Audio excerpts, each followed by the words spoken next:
बच्चों को हमें ये सिखाना है कि लाइफ क्या है। कोई हंसता नहीं है, सिर्फ इंसान हंस सकता है। आपने कोई जानवर को, किसी मछली को, किसी भेड़िए को, किसी कुत्तों को, किसी चींटिए को हंसते हुए देखा? एक इंसान हंस सकता है। भगवान ने मनुष्य को बताया, तू पृथ्वी पर जा, मैं तुझे जहां जन्म देता हूं मैंने बराबर परफेक्ट तेरे कर्म देख के दिया है। ईमानदारी से मेहनत करना, किसी भी सिचुएशन में हंसते रहना। जब टाइम आएगा मैं तुझे सब कुछ दूंगा। तू नहीं दे तो मुझे मेरे पर भरोसा नहीं, तेरे पर कहां से भरोसा होगा? मैंने तुमको तो देखा ही नहीं है। इंसान हंसना भूल गया है। एक बच्चा पैदा होता है, रोता है, 2 3 4 महीना रोता है, फिर घर में सब बोले यार इसको हंसाओ ने। सब बोले, गली गली हम गुजराती में बोलते ऐसे ऐसे करते, बच्चा हंसने लगता है। बोले देखो हमारा मुन्ना हंसता है, मुन्ने के गाल में ऐसे डिंपल होते हैं। यही मुन्ना जब बड़ा होता है, 3rd 4th स्टैंडर्ड में आता है, स्कूल से हंसता हंसता घर आते हैं, माँ बाप बोलते हैं क्यों हंसते हो भाई, बड़े होंगे तो पता चलेगा, थोड़े गंभीर हो जाओ। अब कांग्रेस से भाजपा में पहले हमें हंसाएंगे, फिर जब हम हंसेंगे बोले गंभीर हो जाओ। आपका बच्चा स्कूल से घर आता है, क्या करता है? आगे सीधे चप्पल निकाल देता है, शूज निकाल देता है, सॉक्स फेंक देता है, बैकपैक जाके रूम में फेंक देता है। स्कूल ड्रेस चेंज किया नहीं किया, आके मम्मी को बोलता है मम्मी खाना दो, मम्मी बोलती जाओ खा लो। ये कॉमन सीन है। पर अगर बच्चा स्कूल से घर आया, उसने अच्छी तरह साइकिल पार्क करी, स्कूटर पार्क किया, घर में आके शूज अच्छे से निकाले, वो अंदर गया, अपना बैकपैक आराम से टेबल पे रखा, पुराने कपड़े पहन लिए, स्कूल ड्रेस निकाल दिया, आके मम्मी को हक करेगा, हंसते हुए बोलेगा मम्मा मुझे नाश्ता दो। मम्मा क्या बोलेगी, तू स्कूल गया था कि नहीं? क्यों? स्कूल से तो ये अच्छे तरह नहीं आना चाहिए, स्कूल से तो यूं आना चाहिए। ये आज हंसता हुआ है। अब ये प्रॉब्लम है कि हंसता क्यों है? कोई भी हस्बैंड ऑफिस से घर जाता है, कैसे जाता है? जाके टिंग टोंग गया अंदर, पर हस्बैंड नक्की कर ले कि आज से मुझे घर हंसते हुए ही जाना है। ये क्या रोज संजय भाई बोलते डीएल पिथेला जाना, डीएल पिया हुआ जाना, मुंह हंसता, डीएल पिया मतलब मूड में नहीं होना। वो ऑफिस में परफ्यूम ऐसे बाल बाल करके फिर जाएगा ऑफिस में, और क्या बोलेगा? घर जाके बेल मारेगा तो उसकी वाइफ क्या बोलेगी, कहाँ गए थे तुम?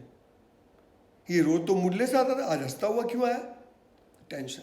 हम घर गए, रोज तो बीवी पूछती भी नहीं कब आए कैसे आए। अगर हम घर जाते, बीवी नहीं, साड़ी है, अच्छे से राउंड चांदला किया हुआ है, श्रृंगार लगाया है, पानी लेके खड़ी रहेगी, हम सोचेंगे साले हम किसके घर आ गए।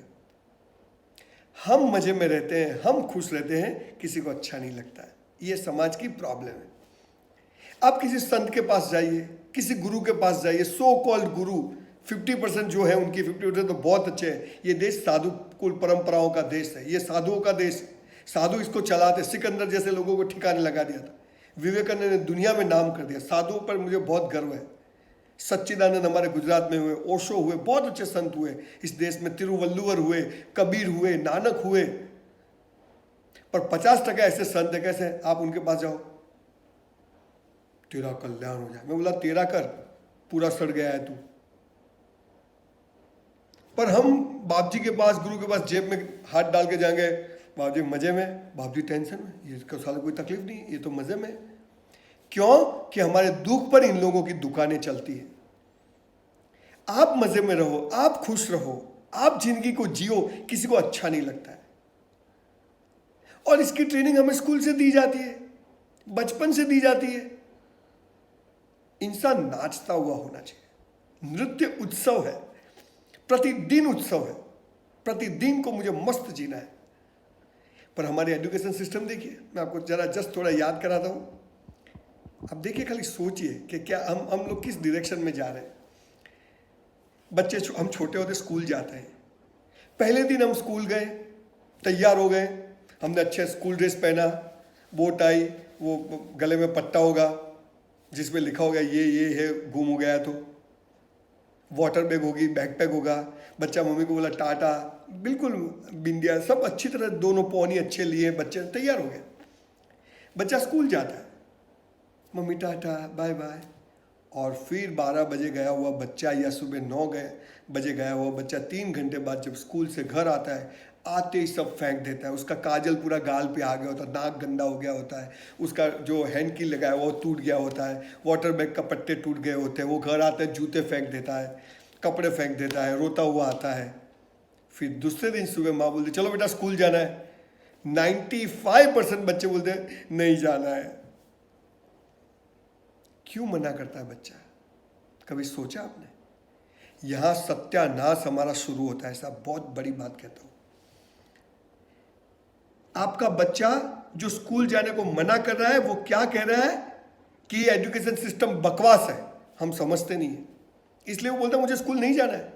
बिकॉज ही और सी हैज अ ड्रीम, मेरे माँ बाप से अच्छे टीचर्स होंगे, मेरे घर से बढ़िया स्कूल होगा, मुझे जो घर में करने को नहीं मिलता वो मुझे स्कूल में करने को मिलेगा, मुझे जो करना है वो करने मिलेगा, मुझे अच्छे संस्कार सिखाए जाएंगे, कैसे जीना है, कैसे खाना है, कैसे पीना है, कैसे टॉयलेट जाना है, कैसे बाथरूम जाना है, कैसे जीप बंद करना है, मुझे सिखाएगा। उसके बजाय जब बच्चा स्कूल जाता है पहले दिन, स्कूल में ऑडिटोरियम और कैंपस वाली तो 5% स्कूल्स है, कुछ होता ही नहीं है। स्कूल के रूम्स के आगे एक लॉबी होती है या छोटा सा मैदान होता है, वहाँ बच्चों को बिठा देते हैं, चलो बैठ जाओ, सब बच्चे बैठे, मेरा दफ्तर, मेरा वाटर बैग, इनसिक्योरिटी होती है। और फिर बैठ जाते हैं बच्चे, स्टेज पर एक मैडम आती है, अट्ठी कट्टी होती मोटी, अब 10,000 रुपये में तो ऐसी टीचर मिलेगी। साहब, जहां बच्चों का भविष्य तैयार होने वाला है, एक कच्चा पौधा है जिसकी टहनियां नहीं फूटी, जिसमें फूल नहीं आया, फल नहीं आया, अभी एक पौधा भी नहीं हुआ है, इस बच्चे की जब सबसे ज्यादा परवरिश होनी चाहिए, वहां जीवन के पहले स्टेप पर उसे सबसे काचा टीचर धमा दिया जाता है सरकार की ओर से। बीएड प्री पीटीसी किया हुआ टीचर, 1 साल में प्री पीटीसी, 2 साल में बीएड किया हुआ टीचर 50 बच्चों का भविष्य तैयार कर रहा है। भारत कहां जाएगा? और स्कूल में 1.5 लाख सैलरी है, कॉलेज में वहां बच्चे ही नहीं जाते।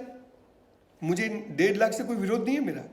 एजुकेशन प्राइमरी बच्चों के पास भी 1.5 लाख वाला टीचर साइकियाट्रिक होना चाहिए, चिल्ड्रन साइकियाट्रिक होना चाहिए। एक बच्चा पीपी क्यों कर जाता है, एक बच्चा नाश्ता क्यों चुरा लेता है, एक बच्चा क्यों मस्ती करता है, ये किसको पता चलेगा? ये बीएड प्री पीटीसी वाले टीचर को पता चलेगा, जिसको खुद का बेचारे को पता नहीं है। उसका दोष नहीं है, सिस्टम का दोष। एक बच्चे को पहले ही दिन सबसे कच्चा आदमी टकराता है, वो बोलता है ये बकवास है। फिर वो मैडम आती है स्टेज पर, सब बच्चों को बिठा देती, चलो प्रार्थना, आंखें बंद, सब बच्चे। अरे भाई, खुली रख के प्रार्थना नहीं कर सकते? आंखें बंद करोगे तो, आंखें बंद करवाओगे तो जो नहीं देखना है वो भी दिखेगा। करिए आप, आंख खुली होगी तो कम से कम मैडम दिखेगी, भगवान का दिया दिखेगा, भगवान का मूर्ति दिखेगा, वो जो हारमोनियम बजा रहा है वो दिखेगा, 4-5 चीजें दिखेंगी। अब आंख बंद करेगा तो जो नहीं देखना है वो भी दिखेगा। बच्चा घबरा जाता है। और फिर प्रार्थना क्यों करना है, नहीं बताया। अच्छा, भगवान क्या है, नहीं बताया। बच्चा बैठ गया है, चलो प्रार्थना। साहब, आंखें बंद करके प्रार्थना नहीं करनी है, पर प्रार्थना ही इतनी अच्छी करवानी है, ऐसे भाव से करवानी है कि आंखें अपने आप बंद हो जाए। ये साला कौन सिखाएगा? और इसीलिए हम लोग जाते हैं मंदिर में, मस्जिद में, सामने 5 करोड़ का भगवान का मूर्ति है, माँ दुर्गा का मूर्ति है, शिवलिंग है, मस्जिद में जाते हैं, काबा में जाते हैं, हम जाके क्या करते हैं, आंखें बंद। अरे भाई, तो आया क्यों यहां पर? तेरी कोई हाजिरी लगती है? पर हम पापी हैं, हमारी औकात नहीं है कि हम भगवान से आंखें मिला सके, इसलिए हमें सिखाया जाता है कि आंखें बंद करो। आंखें बंद नहीं करना है। प्रार्थना के शब्द ऐसे अच्छे होने चाहिए, प्रार्थना ऐसे भाव से कराई जानी चाहिए, भगवान क्या ये समझाया जाना चाहिए। प्रार्थना मतलब विद इन योर सेल्फ, भीतर देखो, अंदर देखो, इसके लिए प्रार्थना है। कौन सिखाए? भगवान क्या है, किसको पता है? माँ बाप बच्चों को क्या सिखाए? बच्चियों को बेटा 5 सोमवार के उपवास करो, तुम्हें अच्छा हस्बैंड मिलेगा। अब बेचारी को ऐसा खटारे जैसा मिलता है, वो बोली मैंने कहा सोमवार किए। बेचारी पहले वो वर्ड होता है, वर्ड के आजू बाजू घूमती है, फिर अपने वर्ग के आजू बाजू घूमती है। ये गलत नहीं है, समझाया गलत गया है। सनातन संस्कृति में भगवान निर्गुण निराकार है, जिसका कोई रंग रूप आकार नहीं है, ऐसा एक भगवान है। सगुण साकार से निर्गुण निराकार तक पहुंचना है। पहले मूर्ति, यस। अहमदाबाद से बड़ौदा जाना हो तो 90 किलोमीटर का बोर्ड आता है, फिर 89, फिर 88, 87, यूं करते करते 9, 8, 7, 6, 5, 4, 3, 2, एंड जब बड़ौदा आता है तो शून्य लिखा हुआ आता है, दैट इज कॉल्ड बड़ौदा। बीच के जो माइलस्टोन्स हैं वो वहां तक पहुंचने का हमें इंडिकेशन देते हैं।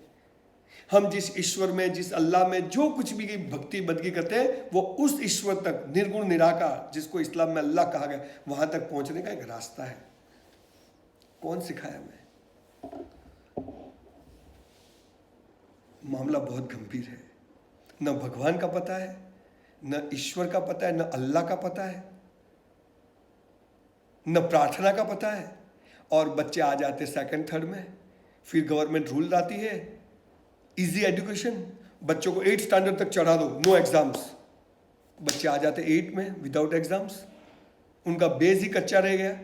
और जब 8 में आते हैं तो जो टीचर होते हैं, न इस बच्चे को कक्का आता है, 12 खड़ी आती है, न ABCD आती है, अल्फाबेट्स कुछ भी नहीं आता है। बच्चे आ जाते लोगों की बातों में, जय पाटीदार, जय इस्लाम, जय भीम, जय परशुराम, उसको पता ही नहीं है। बच्चे आते 9th में, अब इनका सत्यानाश और चालू हो जाता है। आप देखिए कितनी साइलेंटली हमारे एजुकेशन सिस्टम से इंसान को खत्म किया जा रहा है। एक प्रतिभा पैदा नहीं होती है। देश के पॉलिटिक्स में वैक्यूम क्यों है? इसकी वजह से वैक्यूम है। बड़ी मुश्किल से 500,000 मेंबर ऑफ पार्लियामेंट्स में से 100 ऐसे लोग होंगे कि जिसको सैल्यूट कर सके। ये खामी हमारे एजुकेशन सिस्टम की है, क्योंकि वोटर्स भी ऐसे और नेता भी ऐसा। जैसी प्रजा ऐसा राजा। पहले उल्टा था, जैसा राजा ऐसी प्रजा। राजा होशियार थे, बाहोश थे, बलवान थे, युद्ध में सबसे आगे जाते थे, तो उनकी प्रजा भी इनके साथ खड़ी रहती थी। अंग्रेज आए, उन्होंने प्रजा का एजुकेशन खत्म कर दिया, संस्कार खत्म कर दिए और दे दिया डेमोक्रेसी। अब क्या होता है? जैसी प्रजा ऐसा राजा। ये हमारे नेता, ये हमारा प्रतिबिंब है, एजुकेशन सिस्टम का प्रतिबिंब है। उनका वांक नहीं है, उनका दोष नहीं है, दोष ये सिस्टम। और ये सिस्टम बदलनी पड़ेगी। बच्चों को सिखाया जाता है सुख का ऑपोजिट क्या होता है? दुख। जन्म का ऑपोजिट क्या होता है? मृत्यु। प्रेम का ऑपोजिट क्या होता है? घृणा। दिन का ऑपोजिट क्या होता है? रात। सब गलत। अरे साहब, दिन पूरा होता है, रात शुरू होती है, और घनघोर रात पूरी होती है, एक मस्त सुबह होती है। सुख पूरा होता है, दुख शुरू होता है, और दुख पूरा होता है, सुख शुरू होता है। हमारा जन्म होता है, मृत्यु शुरू, हमारी मृत्यु होती है, जन्म शुरू। हमें जन्म अच्छा लगता है, मृत्यु नहीं पसंद। एक भाई का फोन आया सुबह 6 बजे, संजय भाई मेरे बाबा मतलब बेटा पैदा हुआ। मतलब बोला बहुत अच्छी बात है। बोले हरी इच्छा। अब इसमें कहा हरी इच्छा है। रात को 12 बजे सेम डे फोन है, संजय भाई मेरे पिताजी गुजर गए। मैंने बोला हरी इच्छा। बोले क्या अब भी यार? तो बोला क्या हुआ? बोले नॉमिनेशन बाकी था। बोले उसका बाप मर गया, इसको साले को नॉमिनेशन की पड़ी। मैं उसके घर गया, मैंने बोला क्या हुआ? बोले अच्छे खासे बैठे थे, खिचड़ी खाया, दूध पिया, न्यूज़पेपर पढ़ा, टीवी सीरियल्स देखी, सो गए और गए। मेरा तेरे पिताजी वापस चाहिए? बोले हाँ। बोला मैं ब्राह्मण हूँ, मेरा डायरेक्ट कॉन्टेक्ट है भगवान से। बोल ला दूँ वापस? बोले ला दो। पर मेरा तुम्हारे सब बाप वापस आएंगे। तुम्हारे पिताजी 70 ईयर्स, उनके पिताजी 100 ईयर्स, उनके पिताजी 135, उनके पिताजी 165, उनके पिताजी, तुम्हारे घर में 70-80 तुम्हारे फादर परदादा, दादा परदादा पड़े होंगे, लोचे सब। बोले नहीं नहीं, तो भले गए। अरे मजा करने भाई, भगवान जो करे वो अच्छा करे। ये आना जाना लगा रहता है, 3 आएंगे 3 जाएंगे, बैलेंस होता है। आपके बच्चे को 25 लाख का आप हार्ली डेविडसन बाइक दिला दीजिए, सुख ही सुख। वो ठोक के आएगा, एक्सीडेंट करके आएगा तो दुख ही दुख। कहां आइडेंटिफाई करोगे? तो ये सक्सेस, सफलता, निष्फलता एक ही चीज है। मैं वही आदमी हूं जो 400 रुपये में जॉब करता था, मैं वही आदमी जिसके पास साइकिल नहीं थी, मैं वही आदमी जो आज मर्सिडीज में घूमता है। क्या फर्क पड़ता है? ये हमारी ताकत थी जो बच्चों को नहीं सिखाया गया, और इसकी वजह यह है कि बच्चे का जो बेस होता है वो कच्चा रह गया। कोई भी चीज हमने अच्छे से नहीं सिखाई, और रिजल्ट ये आया है कि नोबडी इज हैप्पी। 1984 में मैं 12th में था। I choose science.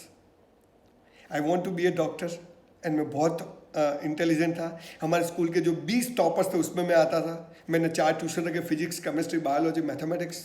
उस टाइम सब होता था। मैं बहुत मेहनत करता था। पिताजी गरीब थे, बनता था डॉक्टर, मुझे वो स्टेथोस्कोप दिखता था कि मैं बन जाऊंगा, ऐसी हॉस्पिटल में सब ड्रीम कर लिया था। बोलते हैं एम हाई, तगारा भी नहीं होता एम हाई। हमें तो मंगल पे घर बनाना है, साला अहमदाबाद में किराए पे नहीं मिलता है, पर हमको शराब पिलाई जाती है।